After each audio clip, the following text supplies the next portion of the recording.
Hey everyone, welcome back. Today is day 15 and we are going to do something I haven't done before. I found a picture of a flower, painted flower on, was it Pinterest? Might have been Instagram. I don't remember.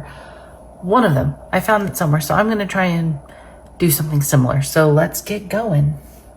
So first I'm going to mix a little bit of brown and a little bit of yellow.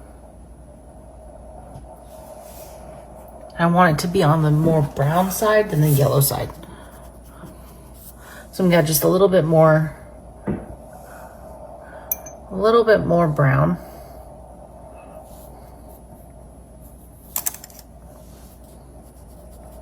That's still pretty yellow. There we go. This is the color I'm going for. Has just a tint, very light tint of yellow to it. So let's go here. And what we're gonna do first is we are just gonna do a couple of little half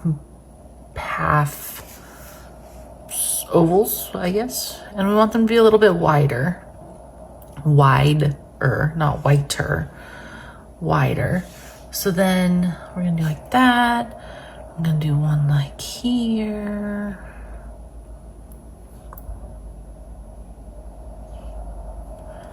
And do one maybe a little bit more round.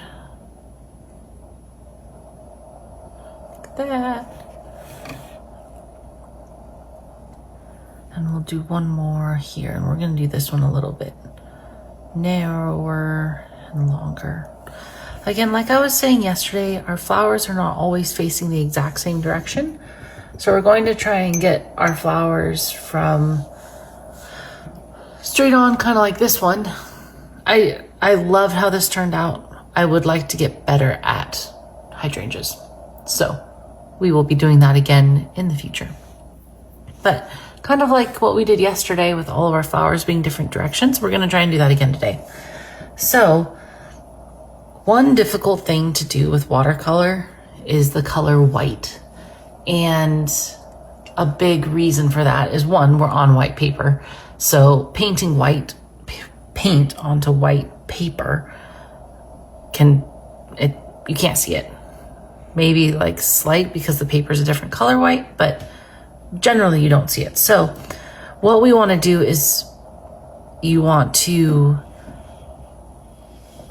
take a like light brown or light gray, and it kind of pulls that color away from the white, but it still gives the illusion that it's a white flower. So let's get going. So we're gonna start with, I mixed some of my white paint with a tiny little bit of a charcoal gray and a very tiny little bit of brown. The same brown I used to make this center flower, or the middle part of the flower. So we're gonna just start by doing a couple petals. Oops, I have too much paint.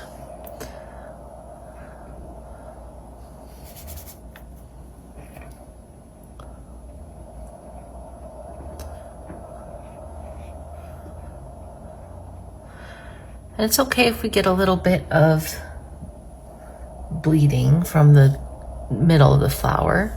I'm going to turn my pad of paper a little bit so that I can get this direction.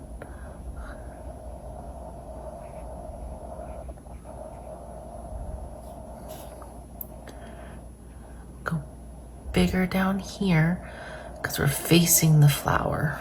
There we go. I'm going to do a couple of little petals back here.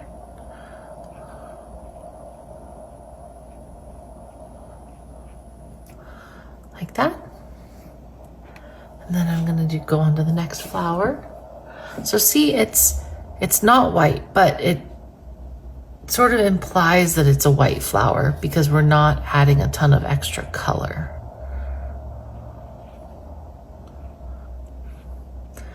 When my flowers are a bit larger, I like to go around the whole thing and not fill it in all right away, but sometimes just put a petal here and there and then fill it around that.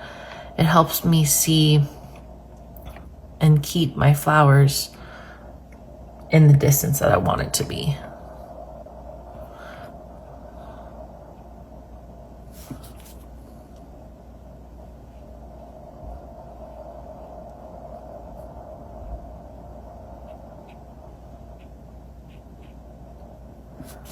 I'm just going to keep filling in.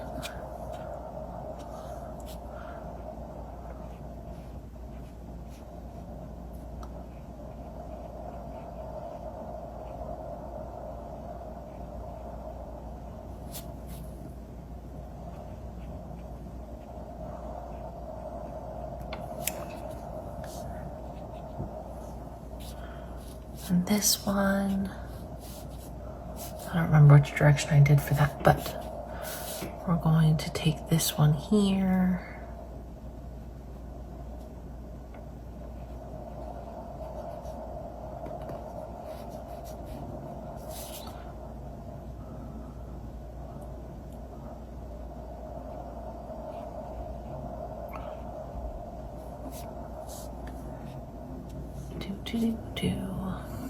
Okay.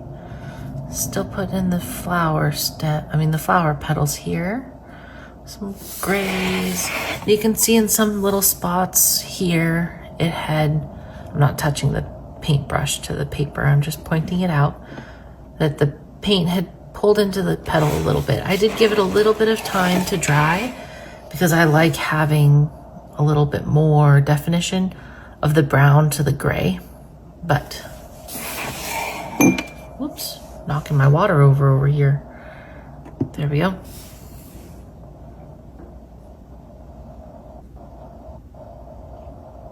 Okay. There's that one more. And this one is a little bit more forward facing, so we're going to do a little bit bigger petals because we're not getting them from the side view as much.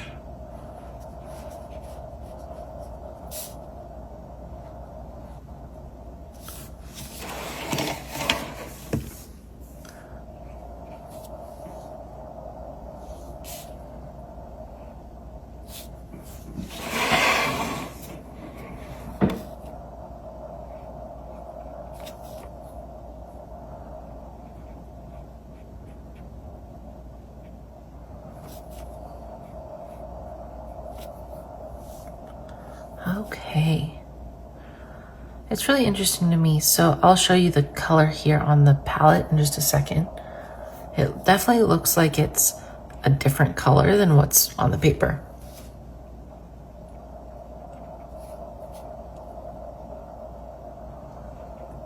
So it's one of the reasons that I find it so important to test what color you're using before you put it on your final. So let me rinse off my brush really quick.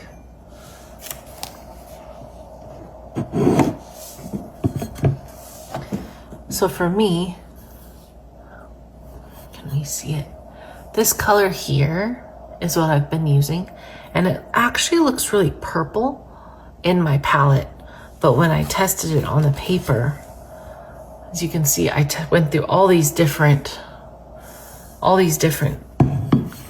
color variations of that, and this is what we ended up with here. So it definitely doesn't come out purple, but it's just a good reminder to test out your paints before putting it on your paper. Okay, so we're gonna let that dry here, and then we're gonna put some stems and some leaves in there. One thing I did want to do is kind of like what we did on this one here. I'm gonna put a couple of just little buds or the beginnings of new flowers. There's one. I think I'm gonna do 3. Do a couple down here. Oops, that's really dark.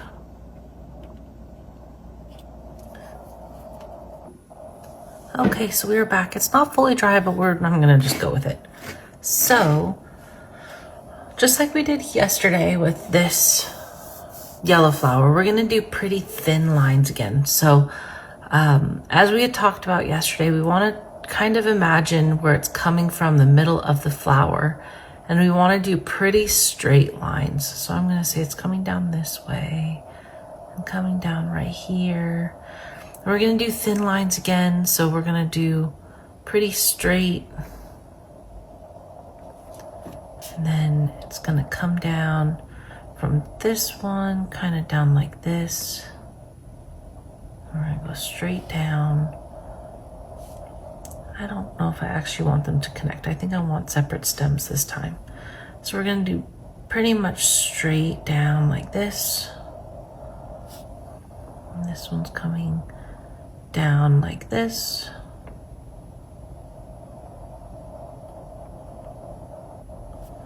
And this one we can say is coming down like this.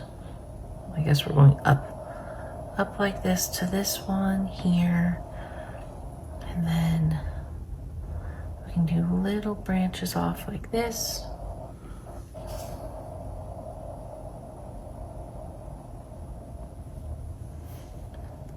Down like this, down from this one. Just put a little bit of a thicker spot where it meets up, goes like that.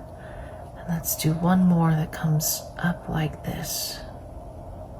Up to that one there. Oh, and I almost forgot this one.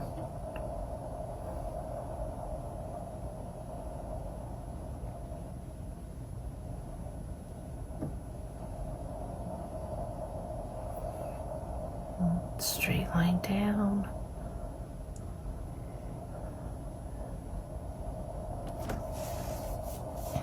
And go down to this one like this. There we go. Okay, and then I am going to do a couple of little buds, kind of like what we did with over on this one here, like right here, oops, right here, and low down here. Yep. So we're gonna just do one though, because generally from what I saw, these flowers are just one flower at a time. So we're just gonna do kind of little half moon shapes. I'm gonna go over these lines too, because I do like the darker green now that I did that just now. So then we'll come back over here and do this one with a darker green as well, which is just less water. So as my paint's sitting on the palette, the water is evaporating, which is leaving a darker, more concentrated pigment on the palette. I didn't add anything extra to it. It's the exact same paint that I had mixed for this lighter one. Again, just less water. I tend to what's the right word? I make a lot of one color because I don't know how much I'm going to use, or if I want to use it another time, or what have you. So I always have extra. So when I go back to use that same color again, I always start with a very little amount of paint to wet the paint to get it back into that watercolor consistency, just so I can remember what the color was and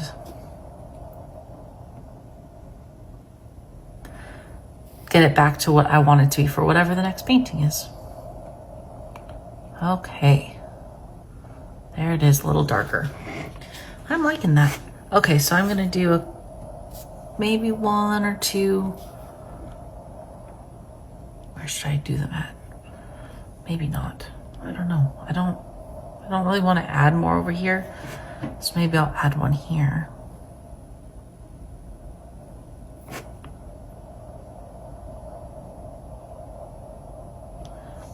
That's fine, I guess. Okay, so I'm gonna leave that at that, and then now we want to add a little bit of leaves.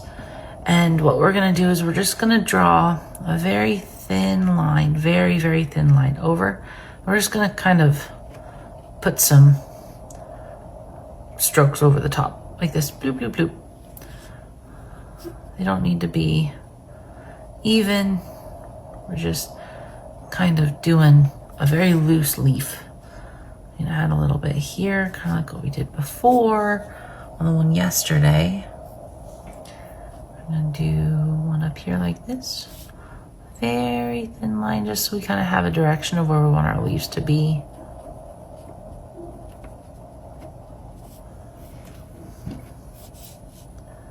Do one over this way.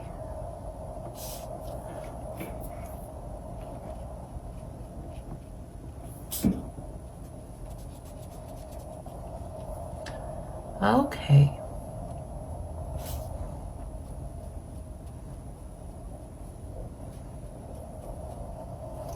There we go. There's our flower for today. Thank you all for joining me, and I hope that we can do some more tomorrow. Have a good one. Bye.